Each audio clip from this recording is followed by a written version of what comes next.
Bonjour, nous voilà réunis pour MQ29 qui fait suite à MQ28 et après un très grand paragraphe sur le puits de potentiel infini qui a duré plusieurs séquences, nous abordons maintenant le paragraphe suivant porte sur un phénomène tout à fait particulier, quantique, que l'on appelle l'effet tunnel. Le nom d'effet tunnel est imagé et laisse bien présager de ce qu'on pourrait imaginer de ce qui va se passer. Voilà. Nous avons maintenant, pour nous, je dirais, une marge de potentiel finie, mais aussi qui ne s'étend pas sur tout l'axe des x. Il commence en x égale 0, il finit en x égale petit a. Voilà. Nous avons ici un potentiel que l'on va dire égal à V0 lorsque nous sommes dans le domaine entre 0 et A. Et en même temps, nous avons la partie 1 ici, la partie 2 donc dans le domaine d'énergie potentielle élevée et une partie 3 ici. Bien. On va envisager de manière générale ce que l'on a déjà vu pour les marges potentielles lorsque l'énergie est inférieure à V0. On sait que classiquement, la particule étant assujettie à arriver de par la gauche sur des x négatifs vers cette marche finie de potentiel, on va pouvoir se représenter les choses comme une onde qui arrive effectivement incidente de la gauche vers la droite, et il y aura inévitablement, comme on l'a déjà vu, une onde réfléchie, bien sûr. On le sait, il devrait y avoir une onde transmise et une onde ici qui va dans l'autre sens. C'est tout à fait conforme à ce qu'on a vu comme écriture générale des solutions, je dirais, dans ce domaine-là. Et je dirais aussi que de manière générale, la solution de l'équation de Schrödinger dans le domaine 3 fait apparaître la combinaison de deux ondes qui se propagent dans des directions différentes. Voilà. Nous avons dans un premier temps suggéré de ne pas prendre en compte cette onde réfléchie parce qu'elle n'aurait physiquement comme origine que quelque chose qui se passerait dans les x plus grands que A et qui permettrait d'avoir un retour quelque part de cette onde qui serait ici transmise. Voilà. Et on s'était aperçu d'une chose, c'était que quand on traitait ceci, je dirais, dans le cas d'une marche simple de potentiel, où on avait quelque chose comme ceci, voilà, on avait en fait une onde incidente qu'on avait pris E puissance I kx, une onde réfléchie qu'on appelait R E puissance moins I kx, et qu'on envisageait ici, en fait, une onde qui pouvait être sous forme A E puissance moins ρ x, et donc ça c'est une onde, je dirais, qui était exponentiellement amortie dans ce domaine-là, et éventuellement une autre onde qui traduisait, je dirais, la possibilité d'écriture de solution générale de l'équation de Schrödinger dans ce domaine dit interdit classiquement. Bon. Et on avait simplement envisagé, je dirais, de ne tenir compte que de la partie décroissante avec les x croissants, et donc on pouvait représenter, je dirais, les résultats suivants comme étant quelque chose, je vais la dessiner ici, donc quelque chose qui fait ça. Ouais, j'aurais dû partir de la droite pour dessiner ça. Voilà. Et ici, on avait cette onde qui décroissait. Voilà. On avait donc interprété ça comme étant une onde finalement qui arrivait ici, était totalement réfléchie. Je vous rappelle qu'on trouvait que le coefficient de réflexion, bien que complexe, avait un module 1. Donc la probabilité d'être réfléchi, c'était 1.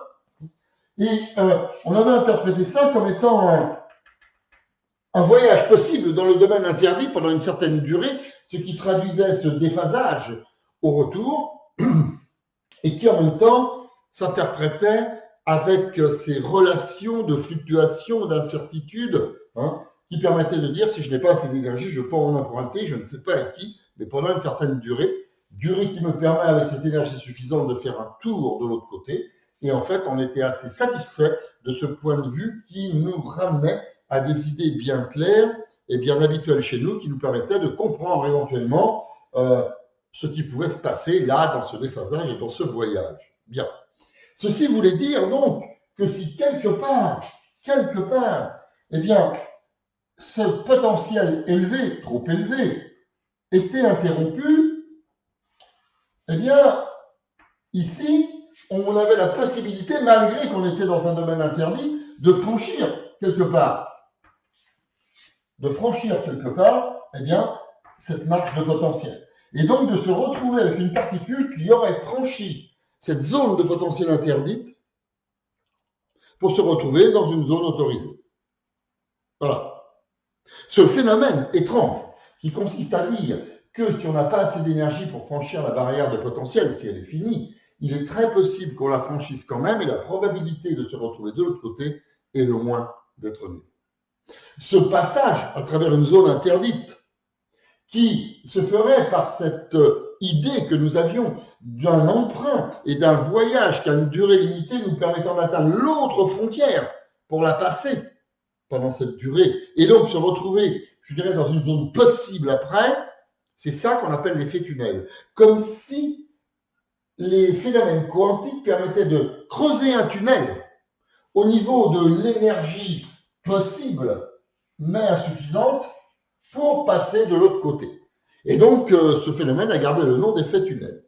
Maintenant, pour quantifier tout cela, eh bien, il va falloir que l'on mette les choses à plat et comme les calculs vont être très lourds, on va faire des approximations et trouver le moyen de deviner quel est le facteur de transparence, quelle est la quantité transmise de l'autre côté, alors qu'il y a une zone interdite entre les deux.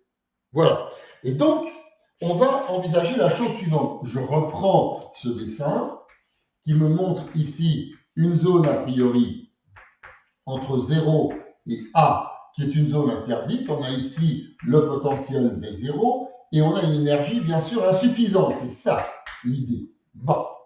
On sait donc qu'on peut définir dans la zone 1 et dans la zone 3 un terme K qui vaut racine de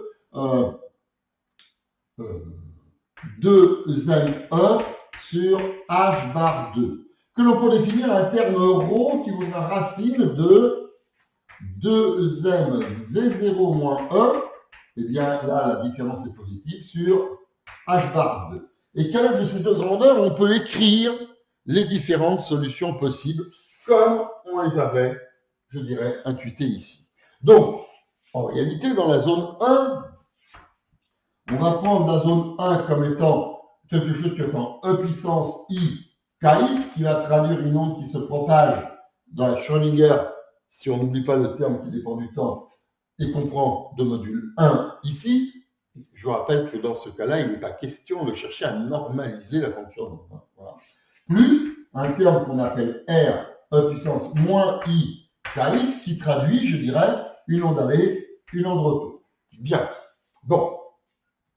Je rappelle que la fonction d'onde de Schrödinger 1, ça sera phi1 E puissance moins I E sur H bar T. De la même façon, on peut écrire ce qui se passe, je dirais, entre les deux, dans la zone 2 ici. On va écrire que phi2 est de la forme A E puissance moins rho x plus B E puissance rho x. Voilà. Et que donc, la fonction d'onde de Schrödinger dans le domaine 2 va s'écrire phi2 E puissance moins I E sur H bar T. Et on va envisager que dans la zone 3, eh bien, on puisse écrire les choses sous la forme d'un T, qui est complexe, hein, comme R, le même genre de définition qu'on avait donné, E puissance I kx. Et bien sûr, on devrait envisager, je dirais, une onde de retour, mais comme on l'a fait remarquer au début, on ne la prend pas dans notre signification. Et que donc, phi3 de Schrödinger, ça devient phi3 E puissance moins I E sur H bar T. Voilà ce que nous avons. Et on va faire maintenant une simple approximation. On va supposer que ρ fois A c'est-à-dire le terme qui arrive dans les exposants des exponentielles dans la zone 2, est très, très grand devant 1. Ce qui va nous permettre d'arranger un peu les choses. Alors, on va dire dans ce cas-là, en essayant de comprendre toujours de manière classique ce qui se passe, du genre une onde incidente, une onde réfléchie, une onde qui passe mais qui est atténuée, qui arrive à l'autre bout, qui peut être réfléchie en partie, donc ce n'est que le résultat de la réflexion de l'atténuation, et on va supposer que cette atténuation est assez forte pour ne tenir compte finalement que de l'onde incidente, de l'onde réfléchie, de l'onde qui s'atténue, et arriver au bout là-bas, de l'onde qui peut être transmise. Voilà l'idée, un peu comme on avait signalé au départ, c'est-à-dire que nous, on va enlever ce terme-là. Et donc, si on enlève ce terme-là, effectivement, on va pouvoir dire que phi1 en 0 est égal à phi2 en 0, que dφ1 sur dx en 0 égale dφ2 sur dx en 0, mais comme on a enlevé ceci, et que l'on veut que les fonctions d'onde se raccordent, on va pouvoir dire que phi2 en petit a est égal à phi3 en petit a, mais on ne fera pas le raccord des pentes, c'est-à-dire des dérivées en petit a, parce que visiblement, on a quelque chose qui va être avec une pente négative ici, et qui va avoir du mal à se raccrocher à quelque chose qui va être transmis. Donc, enlever l'onde de retour atténuée, c'est renoncer à la relation de continuité sur les dérivées premières à l'endroit de la frontière où se fabrique, entre guillemets, classiquement, cette onde de retour atténuée.